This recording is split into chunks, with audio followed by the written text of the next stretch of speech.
Hello everybody, it's Groundhog's Day again for David Goggins. If you pan it down here, you see it's about 3 o'clock in the morning and there's not a car or a person in sight. If you pan over here, it's the same thing, not a car or a person in sight.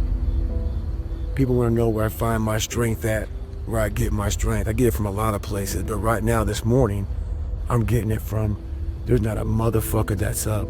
There's not a car, there's not a person. Everybody's in their bed, sleep, dreading that it's a Monday. Hate it's a Monday. And I'm loving it. I'm loving that. Where everybody's getting weaker, I'm getting stronger. It's not about the running, the swimming, the push-ups, the sit-ups. It's about what those things do for your mentality. You don't get better on the daggone couch. You get better by coming out here and getting the fuck after it every daggone day. Stay hard. I came up with this thing called perform without purpose. And so many people, they need to have a 5K, a 10K. I need to have a course in front of me. I need to have something in front of me for me to get my fucking ass up and do some shit. And that used to be me. And nowadays, shit, for the past 20-some years, I don't need fucking purpose. And people miss out on this, man. The purpose, we're all looking for this golden purpose. Is it this? Is it that? Is it making money? Is it my family? Motherfucker, the purpose is you. We forget that. Every fucking day I wake up and I don't want to do some fucking shit. I'm like, okay, man, do you want to be a bitch today? Do you want to feel like a little bitch? Do you want to walk around all day knowing that you could, but you didn't? So it's perform without purpose. You have to learn how to get up and do shit when you ain't got no fucking 5K, no 10K, nothing. Nothing exists. Your life fucking sucks.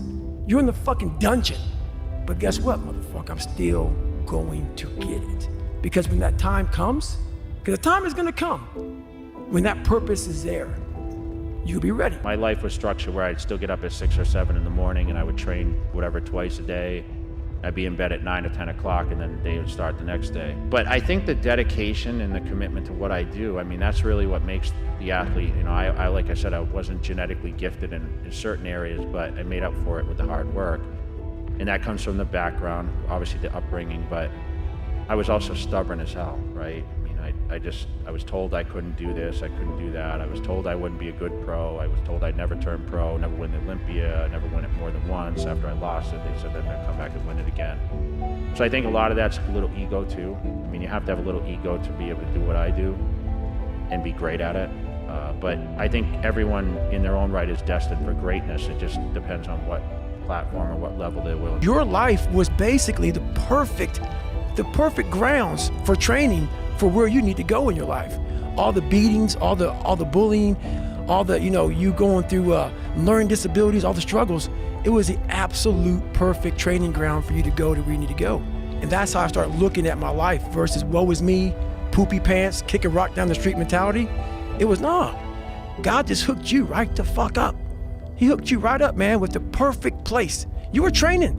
And I found out on my own pretty much, is that through discipline, through self-discipline, through repetition, through tons of repetition of the same thing that you don't want to do, and that's the key thing. Through repetition of things you don't want to do, you develop mental, like an armor for your mind. You start to armor your mind, because your mind's like, okay, we suffer every day. That's what we do. We do stuff that sucks every day, so then when the suck stuff comes, you're ready for it. I had this need of being somebody. I grew up in this little town in Austria, in Thal, and it was after the Second World War. It was miserable. There was, starvation. People were angry because they just lost the war, and there was the frustration, alcoholism, and all of those things. So it was a tough life. But so I was determined, I'm gonna get out of there, and no matter what it takes. And I used my body kind of as an experiment, basically, because I would do a certain exercise, 40 reps, 40 times. Right. So to know where will I be sore the next day, and then I would write it down, because I wouldn't believe just what the magazine says, because everyone needs a different training. So I followed Reg Park's training, who was the Mr. Universe 3 times, and he was in Hercules movies. So I followed his routine, but I wanted to know exactly what works for me. So slowly but surely, I dissected the body and I studied very carefully, and I figured out all of the exercises that I needed to do in order to be the best. You may have busted your ass and gotten lucky once, but That was then, and this is now. You can work 10 times smarter and harder than you did before, but you're still promised nothing. Entering hell blindly with no promise of what's on the other end is one thing, but getting to paradise and then choosing to turn back around into hell, full well knowing what to expect this time, with a pipe dream of a better paradise on the other end waiting for you, that's insanity. But history has a habit of calling ambitious people crazy. So every morning it starts with a run. And that's because that's the one thing I hate to do more than anything in the world. So that's like my cup of coffee. And I'm all about armoring yourself. As I get up, I start to armor plate my mind and body. Like a person's going to war, you put your body armor on. That's what I'm doing on that run. I'm waking up and I'm giving myself all this armor. So when I come out in the world, now look at that phone, I'm ready. That's the only way you fix yourself. You don't fix yourself by coming out here and me selling you some fucking books. That's why I don't have them. I forgot them. I'm glad people got something from the book. I want you to learn that the only way you grow is how to look at yourself and say, okay, like I did. Table longer than this. What the fuck I have to do to get somewhere? There was nothing good on there. Nothing. Yeah, I love playing basketball. I left that out. That's something I love to do. I don't care about that. That didn't make the fucking list. Because the list that I had to live by was the very list that was to get me at this table with you. To talk to you, to the normal human beings which I once was, about how you can get somewhere and how it looks. It looks very ugly. There's no fucking passion. There's no fucking motivation. There's no, oh my God, man, no. It's every day of your life just doing. No passion, no discipline, no motivation. Yeah, all these words, I hate that so many people fucking use these words now because it's watered. It's someone sitting in a room by themselves and they figure themselves out and say, God, this is gonna fucking suck. Where's passion when you're 300 pounds? Where's the motivation when you can't read and write? Where is it? So how did this happen? I just fucking did. I just did. I said, maybe at the end of this journey, there'll be something there for me. If not, I can read. If not, I'm 185 fucking pounds. There's no magic potion. There's no, oh, let me wake up and look at some shit. No, all those words are overused. They're bullshit. It's all bullshit. Just do. You're living. How do you want to live? How do you want to die? How do you want to fucking be remembered? That's it. That's it. Period. The word haunted is ringing in my head. Yep. I think it's such a powerful word. Yep. Because I was about to say, it seems like a huge part of your process, maybe the entire process, is it's all stick, no carrot. You know, you talk about the carrot, the positive thing, and then there's the stick, the thing you're trying to avoid. Yep. I feel like it's, the way it's landing for me is it's all stick and gas pedal. That's it. There's no carrot. You're not imagining, oh, when I'm a paramedic, when the book is published. And obviously you set those goals and you make those targets. Yep. But it's all stick. All stick.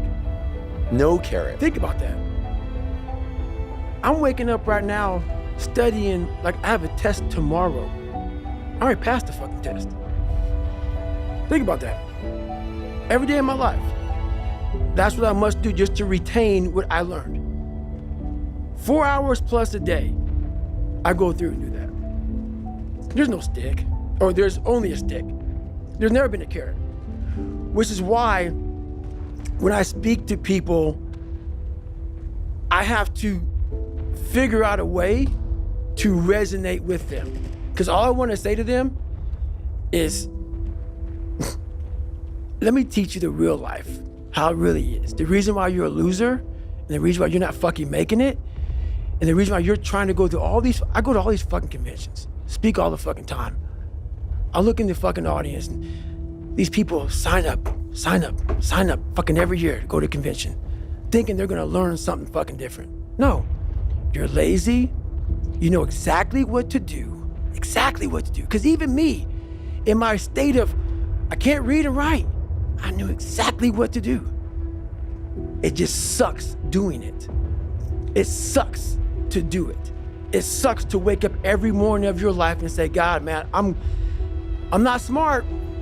So guess what I gotta do? I gotta study the same shit that I got one of the highest scores in the nation on. And do it again, do it again, do it again. It's not just there. It's not just there permanently. So yeah, it's all stick. It's all stick. The only carrot you have is like, maybe. Because whenever I take these tests that are real hard, in the back of my brain, it's like, good chance you're not gonna make it, Goggins. This ain't you, bro. This ain't you. You weren't born like this. This ain't you. The real you, bro. Study all you want to, but the second that fucking computer comes on with 150 questions, this ain't you, man.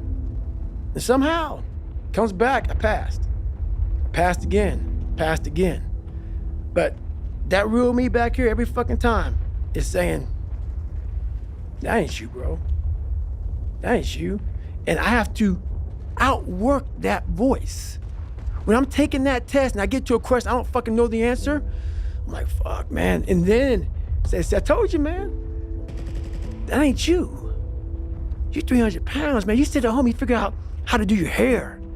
That's what you do. How to come to school with the reverse baldness when you're 16. That's you. So there is no get out of jail free card.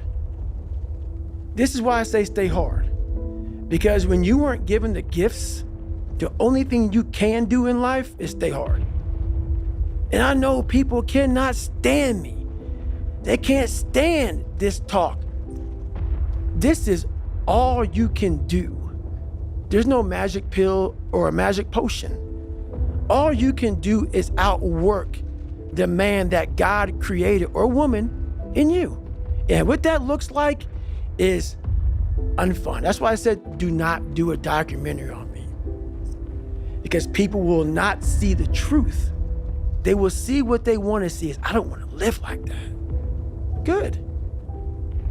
And you will live exactly the way you live now, questioning who you are, wondering what is possible, wondering what you are capable of doing. That's how that looks. Or you can be me, which, am I happy?